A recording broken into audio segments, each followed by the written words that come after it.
자, 역사를 가장 역사답게 가르친다고 자부하는 황연필입니다. 후삼국 쟁탈전에서 나름 주도권을 장악해 가던 견훤이 930년 고창 전투에서 유금필의 맹활약 때문에 처참하게 패배를 당합니다. 근데 고려 입장에서는 영웅이었던 유금필이 931년에 곡도, 지금의 백령도로 유배를 가지요. 이게 후백제 입장에서는 기회이지 않습니까? 932년에 수군으로 고려 예성강과 황해도의 대우도라는 섬을 공격합니다만 후백제죠. 후백제 수군이 공격해 왔다는 이야기를 들은 백령도에서 유배 중이던 유금필이 그 지역의 해적들과 어부들을 긁어 모아가지고 하여간 맞서 싸웠다는 거 아닙니까? 후백제도 나름 좀 노력을 합니다. 후삼국 쟁탈의 주도권을 빼앗아 와야 되지 않겠습니까? 933년에 견훤은 신검에게 명령을 내려서 신라 수도 경주 서랍을 공격을 시킵니다. 그런데 급했던 고려 입장에서는 가장 경주와 가까이 있었던 유금필을 다시 서라벌로 급하는데 유금필 옆에는 80명의 특공대밖에 없었고 유금필이 80명의 특공대로 신검 후백제의 공격을 막아내는 전투가 933년의 사탄 전투였고, 이제 왕은 또 움직입니다. 충청도를 공격합니다. 충남 홍성 지역, 지금의 운주성 전투. 934년 가을 운주성에서 큰 패배를 당하고 회군하던 견훤의 나이는 68세.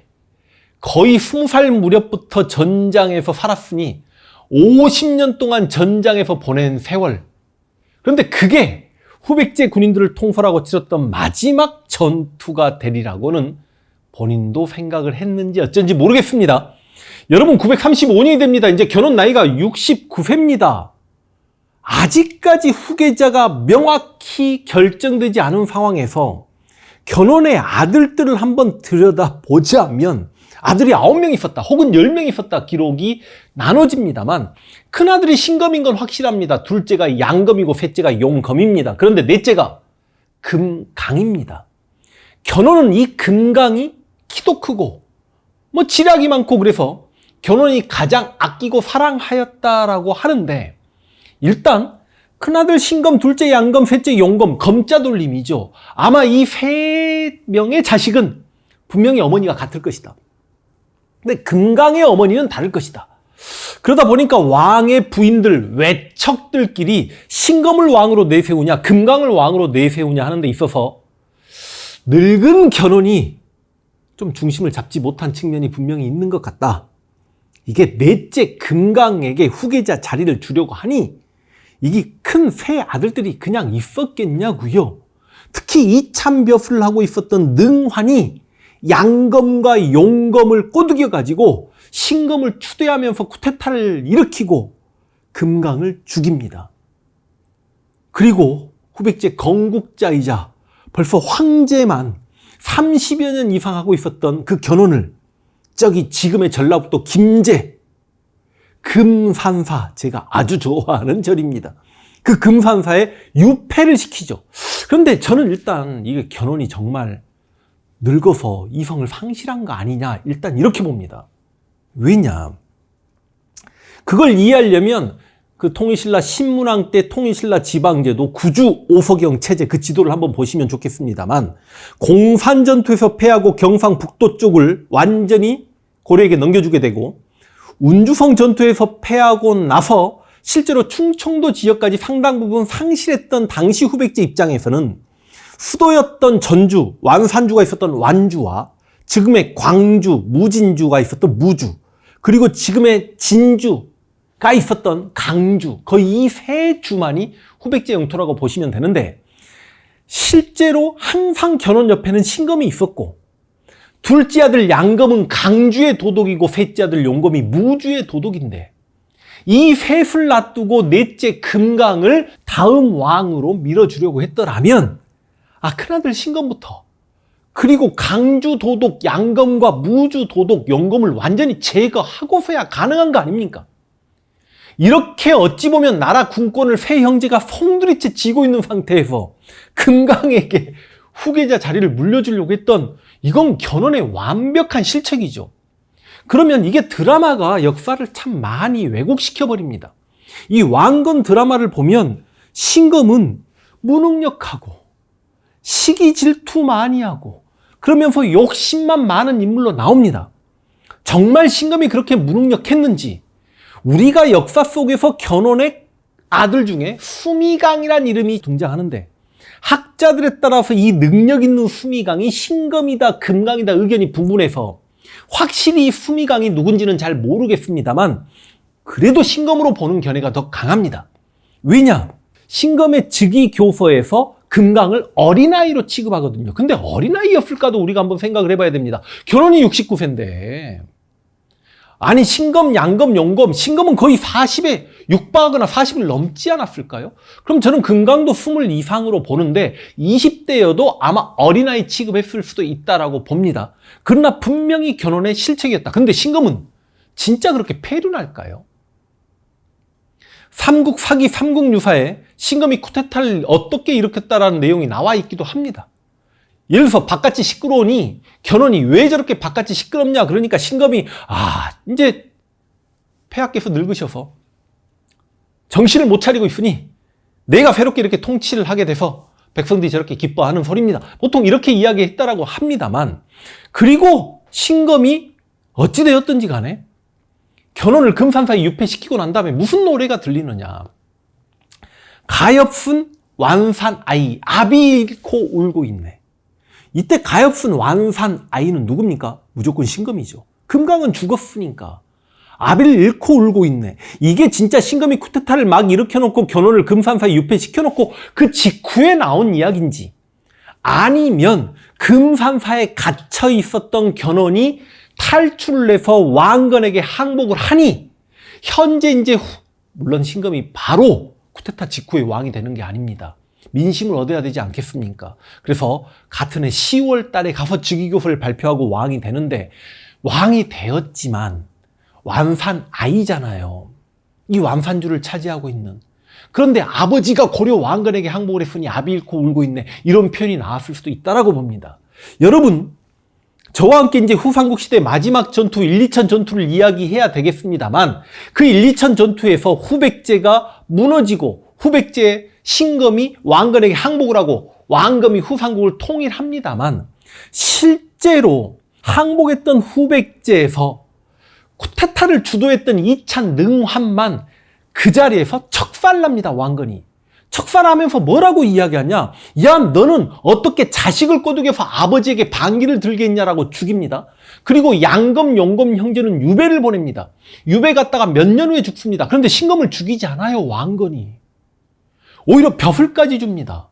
고려사에 입각하면 신검은 협박에 의해 어쩔 수 없이 아비를 등지고 후백제의 왕이 되었지만 본심은 아니었다는 내용이 나옵니다. 자, 제가 공부해본 바로는 저는 신검은 상당히 효심이 깊었던 것 같습니다. 신검은 어찌됐든지 간에 견훤의 큰아들인데 만약에 금강의 외척 세력이 견훤과 손을 잡고 넷째 금강을 황제로 만들었더라도 신검은 100% 죽은 목숨입니다.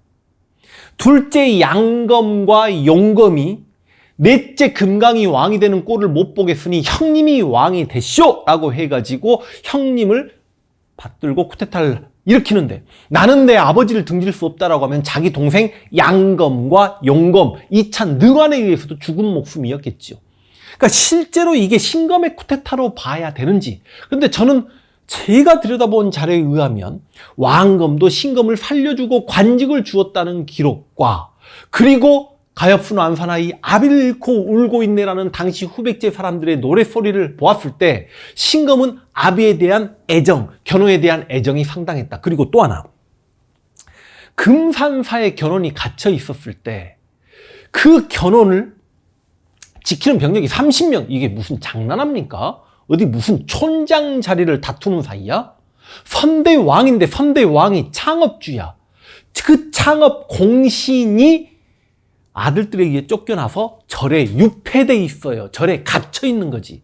근데 그 선대왕과 선대왕 딸들, 공주와 또 다른 아들들을 지키는 병력이 30명? 아니, 견훤이 얼마나 오랫동안 황제직을 했는데 견훤을 마음속으로 존경하고 받들어 모시고 싶어하는 신하들이 꽤 여럿 있을 거 아닙니까? 그리고 견훤을 지지하는 주변에 호족들이 있을 거 아닙니까? 그 호족들이 진짜 수백 명만 데리고 와도 견훤 탈출 가능한 거 아닙니까?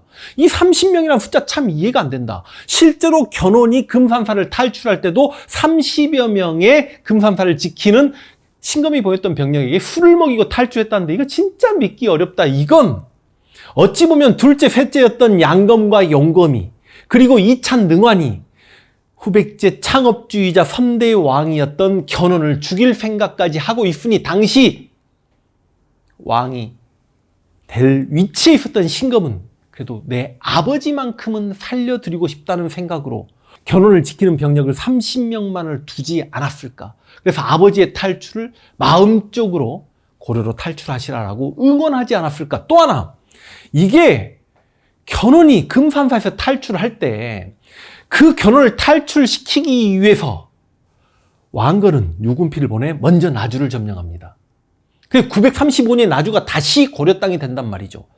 그래서 고려 병력이 금산사까지 가서 견훤을 모시고 왔다 손 치더라도 금산사는 지금의 전북 김제고 전북 김제에서 나주까지는 수십 킬로의 거리인데 이게 진짜 당신 늙은 견훤이 말을 탔다고 하더라도 하루 만에 이동할 수 있는 거리가 아닌데 이걸 후백제군이 중간에서 요격을 하거나 중간에서 다시 견훤을 잡지 못했다는 것도 조금 이상하다.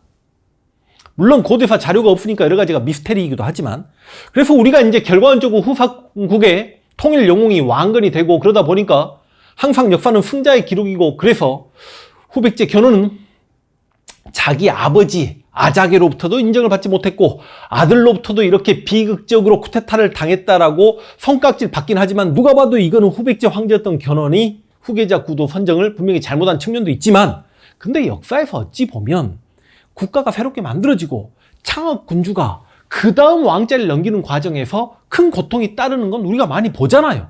아니 예를 들어서 조선 건국자 이성계가 어찌 보면 신왕후 한씨 아들이었던 큰아들 이방우가 아버지와 좀 사이가 안 좋고 조선 건국에 그렇게 적극적이지 않았던 측면도 있지만 다섯째 이방우 같은 뛰어난 인물이 있었음에도 불구하고 신덕왕후 강씨의 소생이었던 그것도 막둥이 어린아이였던 이방우석이 세자자해 주니까 방언이가 칼 뽑았지 않습니까? 여러분 실제로 고려가 건국이 되고도 고려 2대 왕이 나주 오씨 집안의 해종인데 이걸 받아들이지 못했던 힘이 강했던 호족이었던 청주 한씨 집안의 왕요, 왕소가 쿠데타를 일으키니 그게 훗날 고려의 정종과 광종이지 않습니까?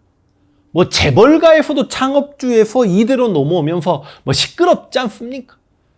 그래서 이게 후백제만의 문제라고 보긴 어렵지만 어찌 되었든지 간에 우리가 신검은 역사적으로 아비 뒤통수를 치고 나라를 멸망으로 몰고 간 무능력한 인물이다라고 비판을 받고 있는 부분에 대해서 우리가 다시 한번 조금 해석을 해봐야 되지 않을까라는 생각과 더불어 물론 나중에 고려가 건국되고 이후에 쓰여진 역사서에 입각하면 신검도 후백제 멸망 이후에 분명히 죽음을 당했다라는 기록들이 나오긴 합니다. 여러분 다음 시간에 진짜 이제 후삼국 통일이 어떻게 되는지 실제로 후삼국 시대 최대 전투, 항상 제가 최대라고 이야기하죠. 정말 기록상 최대 전투, 1, 2천 전투를 다음 시간에 만날 수 있도록 하겠습니다.